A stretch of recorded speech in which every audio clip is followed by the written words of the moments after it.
Hi everyone, welcome back. This is Terry, now officially from tattoobikerchick.com. It's not all up, but a lot of it is. I did this video for you guys yesterday. I was editing today and realized, my gosh, there's a few things I needed to add. What we're going to be talking about is traumatic brain injury. So you don't think it's just what happened there. I tell you about my motorcycle accident too, and the woman that hit me. People are nuts. What's this world coming to? And I'm kind of digging my makeup today. Classic.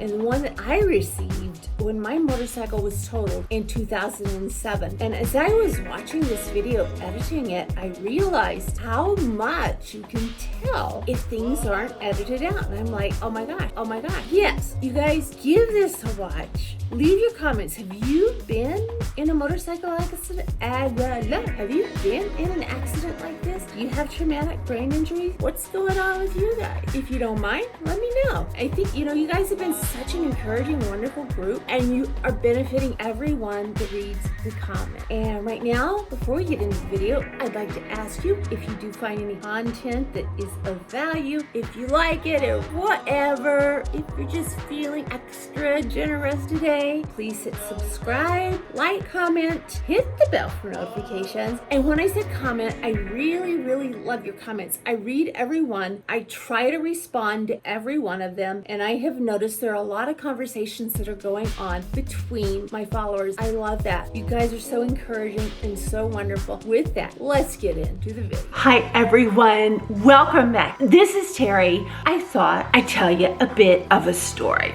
Not really that creative a story, because I ended up really hurt, but a story nonetheless. I was looking at pictures last night to put on the website. I came across the pictures of my motorcycle after I was hit by a texting driver on May 23rd, 2007. The first thing I learned is never make, for me, a motorcycle trip vacation on a holiday weekend. It was Memorial Day weekend, and we were headed to Napa Valley for a nice long weekend, a ride through the vineyards and just having a great time. Well, what happened was we were headed, if you're familiar with my area, you'll know the highway.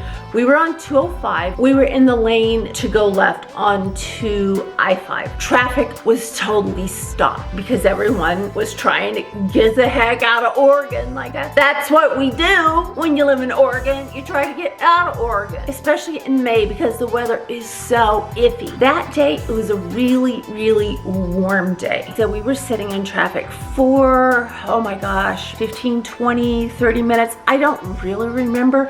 There's not a lot I do remember from that day, except when I remember flashes, and at that time, my attorney had told me to write everything down. So I know the story. It's just, I don't have the memories of it, which I should get back to. I think I kind of veered off path like I usually do. We were sitting in traffic, looking around, nothing else to do. I mean, we're stuck on the highway, right? All of a sudden, this was the weirdest thing. I saw my tail light go past my head. At the same time, I felt like I had let my clutch out, but I knew I had not let my clutch out. And the next thing I remember is don't hit your helmet. I loved my helmet, but that's what I remember. I remember don't hit your helmet. So I must have known what was going on. The next thing I remember is crying. Been in an accident like that.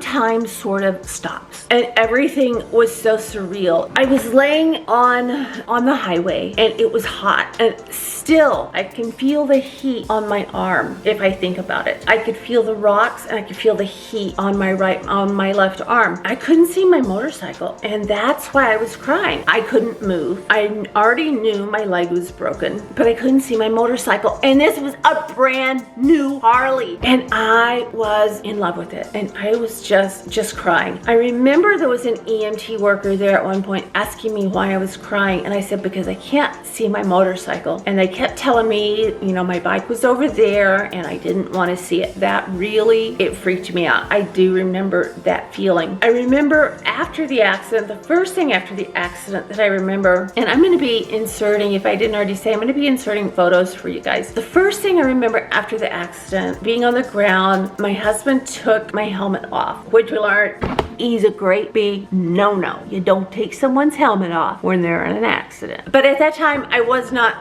freaking box. You'd think something would work with me here. At that time, I wasn't wearing a full face helmet. And so I just had a half shell on. So that was fine. He rolled something up, I think, and put under my neck. There were people all around me. And I made the assumption that the man's voice that I could hear was the man that hit me. He was behind me and he didn't hit me.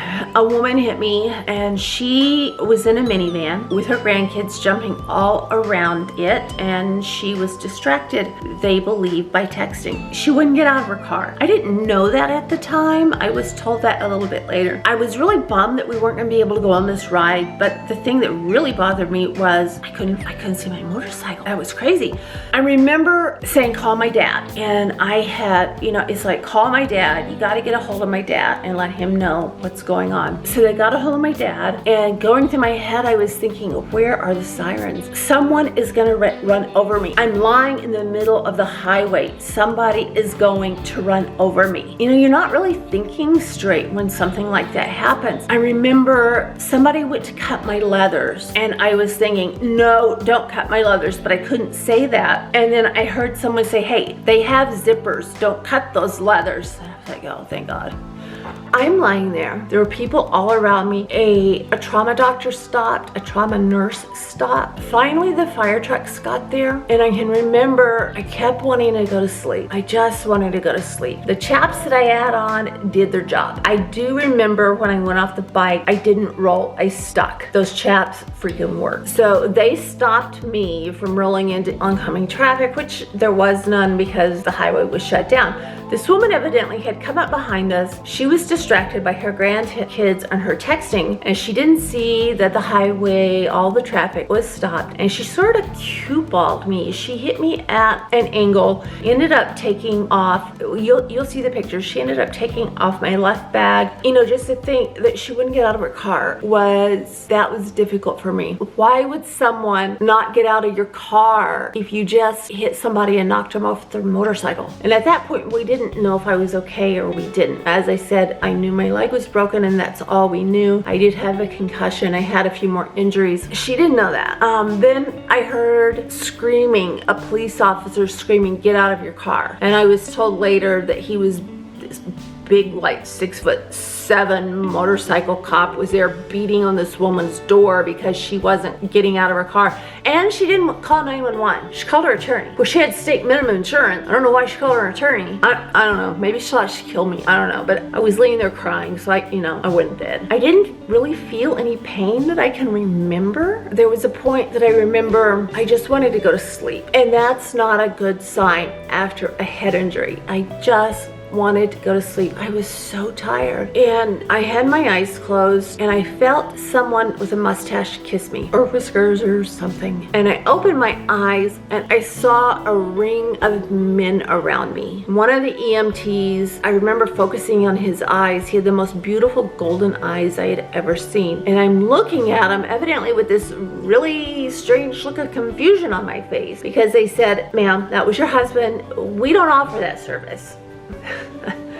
You know, they were great. I don't remember being in the ambulance. I don't remember getting to the hospital. I remember a man taking me in for imaging, and I remember the nurse was telling me, don't worry, you can still go on your vacation. I'm thinking, what the heck are you talking about? My leg is broken. I know it is. Well, the x-ray didn't show that my leg was broken, and they didn't do an MRI, and I was starting to feel a lot of pain. So they didn't give me a cast. They didn't wrap it up. They didn't do anything like that. I went to see my doctor. doctor the next day. They told me they needed to wait for the swelling to go down so they could do an MRI and get proper imaging. And I have a 3-story house. And at that time, I lived on the top floor. We have a split entry, which is pretty popular here in the Midwest. What am I talking about? In Portland. We had just built it.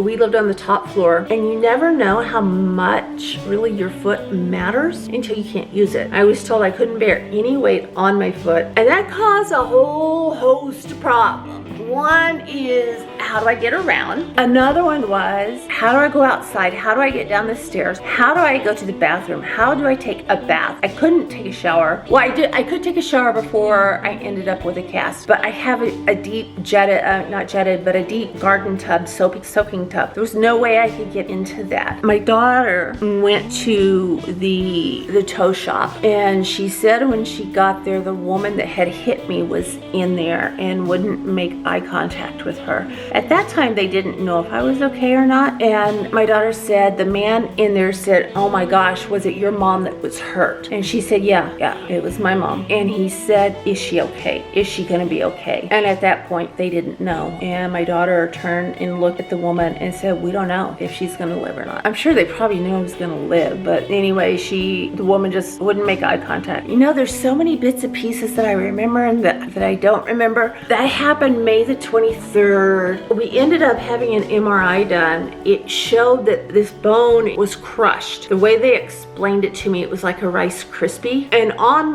we couldn't figure out how I got this mark. I had a mark on the inside of my left heel, or the side of my foot, and we couldn't figure out how I got that. But that's probably where the impact came that crushed that bone. They ended up putting me in a cast and said there would be no weight bearing on my leg for about 6 months. Right, how am I gonna get up and down in my house? I remember they were laughing at me. The people in my house were laughing at me because I couldn't maneuver the crutches to go downstairs. So I would get down and kind of scoot down on my butt because for one thing, I'd be falling all down those stairs, and I'd have another concussion on top of that, and I didn't need that. It was really hard. That woman took more than just my motorcycle and my foot. She took my freedom, all because her text was much more important than a human life was. And reading back through all of those notes last night and seeing the pictures, really, it brought back a lot of the memories of being hit. They were really, really vivid. The ones that I could remember. The heat. You know, here's something that's really interesting, and I didn't understand it for a while. Every time after I was able to drive, and I would drive by that stretch of highway where I was hit, I would start to get sick. Just very nauseous. I'd get a headache. It was horrible. I didn't understand what was going on. And they told me that was a body memory sort of a thing. My body, I subconsciously remembered that's where I was when I got hit. And so light didn't work there, did it? So my body was reacting to what had happened. I remember getting home from the hospital and getting in my bed. And I know this is kind of out of whack, but like I said, I don't really have any firm memories, just what I've read. But I do remember I got out of they got me in the house. I didn't know how they got me in my car. I had a Jaguar at the time, very, very low to the ground. I don't know how the heck they got me in that car, but they did. Got home, I don't know how I got up here, but I remember being in my bed, and I looked down at my feet, and they were so swollen, and I had X's on them, and I didn't know what that was for. And I guess it was like a pulse point or something. Had my leg elevated. It was just, I can feel it right now. I can feel the adrenaline surge right now as I'm telling you guys this. And this is all because I saw the pictures again last night and read through the reports that I had written for the attorney. There are days still that I think about that woman and wonder if she ever wonders if I'm okay, and what happened. If she maybe stopped texting, if she did anything to improve her driving. I don't know. I wonder that. And there for a while, I really hoped that it would stay with her, that she would remember. Well, I still hope that she remembers, because it's going to save somebody else if she was that distracted while she was driving. But a lot of good came out of that too. And most of that was in my writing skills. still. It really sunk into me at that point, the importance of always being aware. Even when you're sitting still on a highway in traffic, you still have to be aware of what's around you. I was admiring the scenery because we do live in a very beautiful place, and I didn't see her. The man behind me saw her and had 911 on the phone before I was hit. He knew the woman was coming for me. Well, not coming for me, you know what I'm talking about. And a few days went by. I was in my bed. I heard a knock at the door. One of the kids went and answered the door, and I heard a man's voice asking if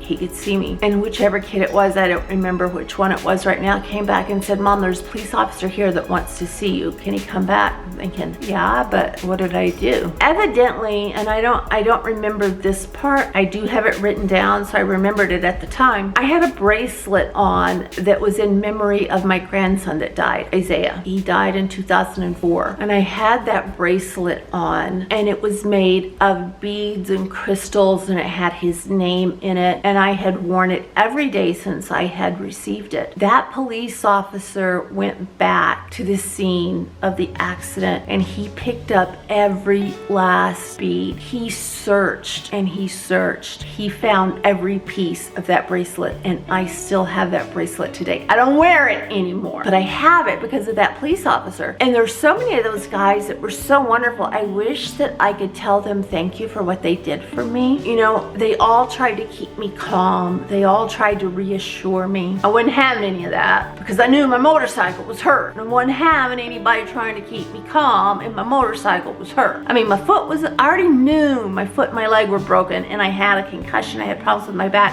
I'm still, there I go again. I'm still dealing with those injuries today, and what is 13, 14 years later, I'm still dealing with those injuries. It was a wonderful lesson. I wouldn't suggest anyone go through it. So, you know, the good that came out of that was I lived. The good that came out of that was my riding skills were greatly improved. But I look at it and I think, wow, I lived. I'm thankful. I'm grateful. I can still walk. But to think what could have happened, I could have been killed. I could have been paralyzed. There were a lot worse things that could have happened to me. I took that to learn and let it make me a better rider. I'm just really thankful. Guys, don't text and drive. Guys, I want to thank you for watching this. I don't want this to happen to anyone else. If you guys find content, if you guys find anything of value, I would appreciate it if you would subscribe, like, and comment. Have you guys been hit? I hope not. If you have, you have. When your kids are little, instead of looking for slug bugs and Volkswagens or whatever, count motorcycles. That way your kids are always gonna see motorcycles when they grow up. You see slug bugs, right? You recognize license plates from out of state, right? Because we counted them when we were kids. Teach your kids to count motorcycles, and they'll always be aware. Please check the links out in the bottom. Everybody that stuck around, I want to thank you so much for sticking around. I want to thank you. If you take anything out of this, if there's any value, please subscribe, please comment, like, hit the bell, you know, all that cool stuff. You guys have a fantastic weekend. Be safe, ride safe, count motorcycles. I will see you soon. Peace.